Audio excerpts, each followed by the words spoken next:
Hello, my name is Emma Maslin. I'm a certified money coach and one of the trainers at Stretching the City.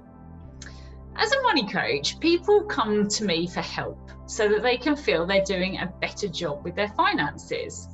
Now, whilst they may all have specific things that they want support around, the common underlying theme is that they don't feel confident with the way that they're managing their finances, and frequently they say to me that they don't feel in control. Money is controlling them rather than them being in control of their money, and that's a really important distinction. Money is controlling them rather than them being in control of their money. Now, this feeling of lack of control can manifest as panic, inaction, fear, secrecy. It's also really common to see people simply bury their head in the sands when they feel out of control. They go into denial. Now, money worries are one of the leading causes of stress in this country. When we're under financial stress, this can spill over into how we approach our relationships, our jobs, our wider lives. On the flip side, when we do have control, it fosters really positive feelings which also filter out into other areas of our life. So, a key part of the transformation to a feeling of good financial well-being comes with acknowledging that current relationship you have with money and learning to create a really great relationship with it, one where you feel in control and positive. And our feelings start with our beliefs. A core difference between those people who have a great relationship with money and those who don't is what's going on inside their brain, their mindset around money, their beliefs, their feelings, their thoughts.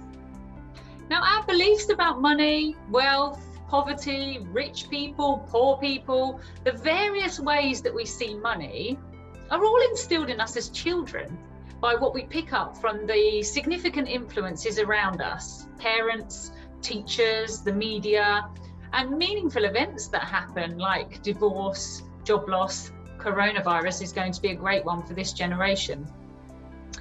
As we go through life, the sum of all the experiences we encounter combine to develop our automatic habits, so our reactions and our attitudes, really our feelings and thoughts about money.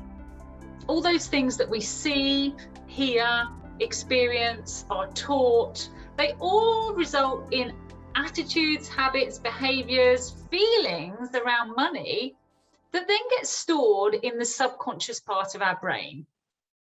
Now, I should say here that it's really important to understand that we've got one brain but two minds, the subconscious and the conscious mind. The conscious mind is our rational, thinking, educated mind. It can learn by reading a book, for example. The subconscious mind likes familiarity. It's our habitual mind. It learns by repetition. And this is the part of our brain that encourages us to get emotionally attached to our thoughts. Every time we have an experience, we give meaning to that experience and we deposit that experience and its meaning as a memory, or what psychologists call an imprint, in our subconscious brain. When we're young, our brains are just like sponges. They absorb everything that they see, hear, experience, and we just accept it unquestioningly as true in those first few years of life. So our brain stores those memories and meanings together in a sort of filing cabinet, if you like, inside our subconscious brain, even though we might not remember the event consciously. Then when we go through life, the next time we come to tackle a new but similar situation, our brain takes a look through that filing cabinet and searches for a similar experience as an easy reference point. A child learns, for example, not to touch a hot radiator. If they touch it, it hurts. Now, they remember this experience, and when they next face a radiator, the subconscious remembers that first experience of the heat and tells them not to do it again. Repetition of experience helps embed that message too, so that the more times we do or don't do something, the more we strengthen that neural pathway in our brain. Now, You're probably thinking, what's this got to do with money? Well, when it comes to the way that we learn about money as a young child, our money scripts, that internal chatter that we have about money, is defined by the time that we're 7 years old, according to recent research by the Money Advice Service. By that age, most young children understand how money works, and they form those core behaviours that they'll take forward into adulthood, and which will affect the financial decisions they make during the rest of their lives. It's really young, isn't it? So if, as an adult, you have bad habits or negative values and attitudes to do with money, or conversely, good habits and positive attitudes, these can typically be traced back to those experiences that you had around money in your formative years. Imagine a child who is encouraged to save their pocket money by their parents. They come to spend that money and they find the piggy bank empty. Now, mum explains that she needed the money for groceries and she's going to pay it back tomorrow. But what meaning has the child given that experience? Well, in the eyes of that child, they see money as something that can easily be taken away from them. So as an adult, they may never save money and instead spend it as soon as it's paid to them out of fear that if they don't spend it, somebody else will. This becomes their money story. Now, interestingly, that example highlights why two siblings growing up in the same family can end up with entirely different money stories and might not view money in the same way as adults.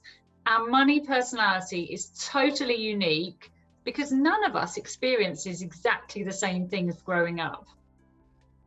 Uncovering your own money story and understanding why you believe certain things and behave in a particular way is so valuable. If you want to be able to change the behaviours you have as an adult, which aren't making you feel good or are putting you in a situation where you feel out of control with your money, exploring your money story is essential. So have a think about the following questions. What did you hear growing up around money? What were you taught growing up? What did you see around you to do with money? And what did you experience growing up? Often when we do this exercise, when we answer those questions, it becomes really easy to see why we have certain patterns of behaviour as an adult. Where a child may have seen their parents arguing over money when they were younger, maybe if money was tight, they then associate money with feelings of sadness and worry. And as a consequence, they grow up to bury their head in the sand when it comes to having those difficult money conversations. They want to avoid any confrontation that they associate with money. If you start to pay attention to what your inner voice says to you in situations where money is a factor, you'll uncover your own money story and beliefs. Your beliefs drive your behaviours determine your actions, and your actions influence your results. So where does that tell us we need to start when it comes to changing our financial outcomes? We need to start with our beliefs.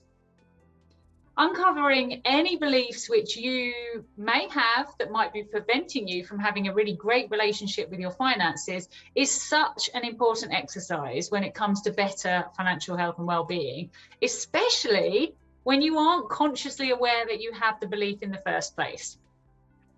Spend some time reframing those beliefs and you will be able to put in place new behaviours, new habits around your finances, which will ultimately result in an entirely different financial outcome. I hope you enjoy uncovering your money scripts and rewriting a new and more empowering version of your own money story.